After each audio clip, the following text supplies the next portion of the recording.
Les perturbations de la chaîne d'approvisionnement créent le pire cauchemar des parents. Nos bébés seront-ils nourris?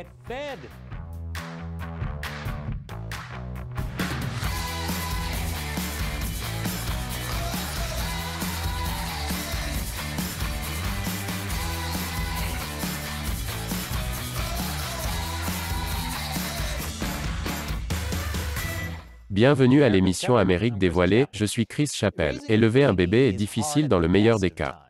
Je le sais de par mon expérience en tant que père adolescent élevant plusieurs bébés dans les Sims. Ce qui, je suppose, est exactement comme l'éducation d'un bébé dans la vie réelle, comme ne jamais avoir à changer de couche et les voir grandir en 3 jours.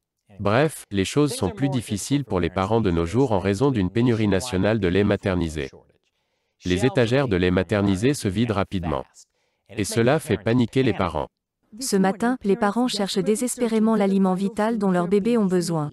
Avec une inflation galopante et des retards dans la chaîne d'approvisionnement, les parents à travers le pays font face à une crise sans fin en vue. Ces derniers jours, plus de 50% du lait maternisé était en rupture de stock dans 8 États. Au niveau national, le taux de rupture de stock est de 43%. C'est selon Data Assembly, une agence qui suit la quantité de produits sur les étagères des magasins. Nous n'avons jamais vu de tels chiffres, et encore moins dans une catégorie aussi critique que le lait maternisé. Une pénurie de lait maternisé est la pire chose qui puisse arriver quand on élève un nourrisson. C'est pire que la grande pénurie de papier toilette de 2020. Car contrairement au papier toilette, il n'existe pas de bons substituts aux préparations pour nourrissons. Vous ne pouvez pas nourrir votre bébé avec de vieux journaux ou des pierres lisses. Pour les nourrissons, ne pas avoir de lait maternisé pourrait être une question de vie ou de mort.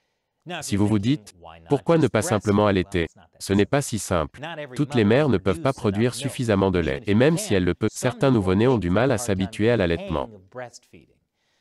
Il est également difficile pour les mères qui travaillent d'obtenir suffisamment de lait maternel pour leur bébé, car le pompage demande du temps et un espace propre et privé. Sinon, les réunions du lundi matin deviennent beaucoup plus gênantes. Les yeux en l'air, Dan.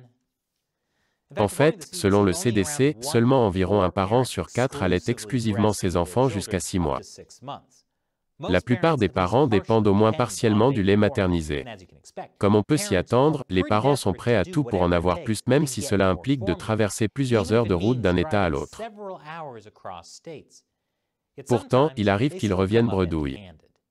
Les approvisionnements sont si limités que Target, Kroger, Walgreens et CVS rationnent le lait maternisé. Enfin, s'ils ne sont pas en rupture de stock, les parents sont si désespérés de mettre la main sur le lait maternisé qu'ils sont prêts à payer des prix fous. Nous avons trouvé de nombreux exemples de personnes vendant du lait maternisé d'occasion en ligne, à des prix 2 fois plus élevés, voire plus que ce qu'il coûte chez les grands détaillants qui sont souvent en rupture de stock. L'Amérique, terre de liberté, patrie du marché noir du lait maternisé. Si les parents ne peuvent pas se permettre d'arnaquer les prix, il existe d'autres solutions. À court d'options, certains parents prennent maintenant des mesures drastiques en diluant le lait maternisé qu'ils ont. D'autres fabriquent leur propre lait maternisé à la maison. Les recherches sur YouTube pour du lait maternisé pour bébés ont augmenté de 211% la semaine dernière. Les médecins disent que cela peut être mortel, causant des maladies d'origine alimentaire et de graves déséquilibres nutritionnels. Quel genre de déséquilibre nutritionnel sévère? Voici l'une des vieilles recettes de lait maternisé qui a fait le tour du marché. C'est du lait évaporé, de l'eau et du sirop de maïs. Il faut que ces bébés commencent tôt à souffrir du diabète. Bref, la pénurie de lait maternisé n'est pas une blague. Et c'est un problème permanent depuis plusieurs mois maintenant. Il y a eu des pénuries dès novembre dernier, mais elles ont empiré en février. Après que le fabricant de lait maternisé Abbott a rappelé ses produits et arrêté la production dans une usine du Michigan. Que s'est-il passé? Nous vous en dirons plus après la pause. Nous vous souhaitons la bienvenue. Les États-Unis font face à une pénurie majeure de lait maternisé due à des problèmes de chaîne d'approvisionnement et en grande partie grâce à un seul rappel important du fabricant de lait maternisé Abbott. Abbott ne fait pas que du lait maternisé. C'est un énorme conglomérat de soins de santé qui fabrique tous des dispositifs médicaux aux médicaments génériques en passant par les tests Covid. Mais Abbott est l'un des 3 grands fabricants de lait maternisé aux États-Unis. Des millions de bébés dépendent de ces seuls fabricants, donc les choses vont vraiment mal si l'un d'entre eux est même partiellement fermé. Le rappel des préparations pour nourrissons est le résultat d'inquiétudes selon lesquelles les produits d'Abbott étaient infectés par une bactérie appelée Chronobacter sakazaki. Récemment, l'administration américaine des aliments et des médicaments a averti les parents de ne pas utiliser 3 préparations pour nourrissons fabriquées dans une usine Abbott du Michigan. Ceci intervient après que 4 nourrissons aient été hospitalisés après avoir consommé ces préparations. Les préparations en poudre concernées par le rappel sont Similac, Alimentum et Elecare. 2 des 4 bébés qui ont été hospitalisés sont morts à cause de ce rappel. En plus de l'enquête de la FDA et du rappel, cela a conduit Abbott à fermer toute son usine de fabrication dans le Michigan. Alors, qu'est-ce qui a mal tourné? Certains pointent du doigt le manque de transparence d'Abbott et les mauvaises performances de la FDA. En octobre de l'année dernière, la FDA a été informée par un dénonciateur d'Abbott de problèmes de sécurité sanitaire concernant l'usine Abbott du Michigan. Le dénonciateur a souligné les allégations de pratiques de nettoyage laxiste de dossiers délibérément falsifiés à dessein et d'efforts déployés par les responsables de l'usine pour empêcher la FDA de prendre connaissance de problèmes graves liés au système de l'usine pour vérifier la présence de bactéries dans les préparations, entre autres choses. La membre du Congrès Rosa DeLauro a déclaré la semaine dernière que la FDA n'a pas interviewé l'informateur avant la fin décembre de l'année dernière. La FDA n'a pas inspecté l'usine d'Abbott dans le Michigan avant la fin janvier de cette année et le rappel n'a été lancé qu'en février. On parle de lenteur pour quelque chose d'aussi important qu'une formule pour bébé, mais c'est là que ça se complique. Pendant l'inspection de janvier, la FDA a trouvé 5 souches de la bactérie Chronobacter dans l'usine d'Abbott. Mais aucune de ces souches ne correspond à celles qui ont conduit à l'hospitalisation des bébés. C'est pourquoi Abbott dit qu'il n'y a pas de preuve que leur lait maternisé ait causé la mort des bébés. Ils prétendent également que le dénonciateur est un employé mécontent qui a été licencié pour avoir violé les règles de sécurité alimentaire. Mais Abbott n'est pas complètement tiré d'affaire pour autant. La FDA a trouvé des problèmes d'hygiène lors de ses inspections précédentes, même avant le rappel. Selon un avocat spécialisé dans les intoxications alimentaires, il y avait des problèmes qui auraient pu conduire à une contamination par Chronobacter ou d'autres bactéries. Il est donc possible que les conditions sanitaires de l'usine Abbott du Michigan aient été laxistes et que la FDA ait mis du temps à réagir. Mais même si la FDA avait agi plus tôt, il n'y a pas de solution rapide à la crise actuelle de la chaîne d'approvisionnement. Cela est dû en partie au fait que les préparations pour nourrissons sont très étroitement réglementées. La réglementation de la FDA sur les préparations pour nourrissons est si stricte que la plupart des produits qui viennent d'Europe ne peuvent être achetés ici à cause de détails techniques comme les exigences d'étiquetage. Alors bonne chance pour trouver des alternatives à l'étranger, et ce, malgré le fait que de nombreuses formules européennes respectent, voire dépassent les normes américaines. Mais même si elles répondent à nos directives très spécifiques, nous dressons une barrière commerciale très élevée grâce à des taxes d'importation élevées. C'est là que l'administration Biden entre en jeu. L'administration Biden prend des mesures pour résoudre ce problème en se concentrant principalement sur les 1,2 million de nourrissons inscrits à un programme gouvernemental appelé le Programme spécial de nutrition complémentaire pour les femmes, les nourrissons et les enfants, connu sous le nom de WIC.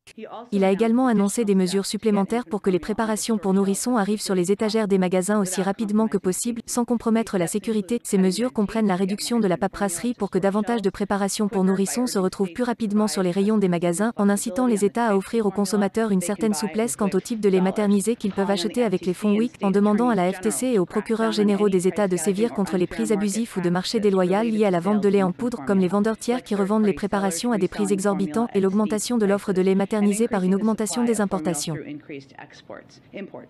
Donc, en gros, l'administration Biden dit aux États d'être plus flexibles, de faire en sorte que le gouvernement fédéral et les gouvernements des États répriment les prix abusifs et d'augmenter les importations. Mais à part augmenter les importations, il n'y a pas grand-chose que le gouvernement fédéral puisse faire. Cela dépend des États qui font déjà ce que l'administration Biden a suggéré.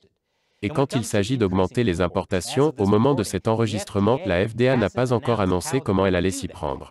Pendant ce temps, avec la pénurie qui sévit dans tous les États, Abbott a déclaré qu'il prend des mesures pour augmenter la disponibilité des préparations pour nourrissons. Il s'agit notamment de donner la priorité à la production de préparations pour nourrissons dans d'autres usines et l'expédition par avion de produits depuis son usine en Irlande sur une base quotidienne. Abbott affirme qu'elle pourrait relancer la production de préparations pour nourrissons dans le Michigan d'ici 2 semaines, mais elle doit obtenir l'approbation de la FDA. Et même dans ce cas, il faudrait encore 6 à 8 semaines pour que les nouveaux produits soient en rayon. C'est une longue période d'attente.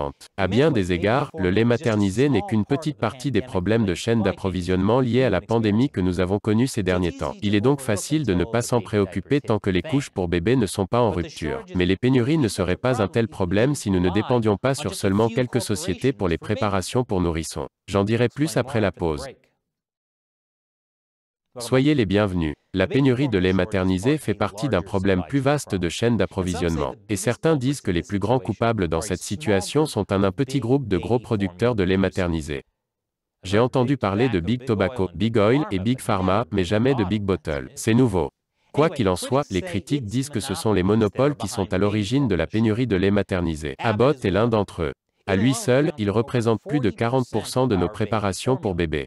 Et si on ajoute Mead Johnson et Nestlé, ça fait 98% du marché. C'est exact. 98% de toutes les préparations pour nourrissons vendues en Amérique sont fabriquées par seulement 3 entreprises. Pour aggraver les choses, le gouvernement fédéral favorise ces entreprises et rend difficile l'entrée de tout nouveau venu sur le marché. Par exemple, dans le cadre du programme spécial de nutrition supplémentaire pour les femmes, les nourrissons et les enfants, ou WIC, le gouvernement fédéral est en fait le plus gros acheteur de lait maternisé. Le WIC achète plus de la moitié de toutes les préparations pour nourrissons sur le marché, mais il le fait par l'intermédiaire des États, et le gouvernement exige que les États organisent des ventes aux enchères pour obtenir le prix le plus bas pour le lait maternisé. Les grandes entreprises de lait maternisé offrent les prix les plus bas en accordant des rabais aux États. L'État reçoit donc de l'argent de la société. Et que reçoit l'entreprise? En échange des remises, un fabricant obtient le droit exclusif de fournir son produit aux participants WIC de l'État.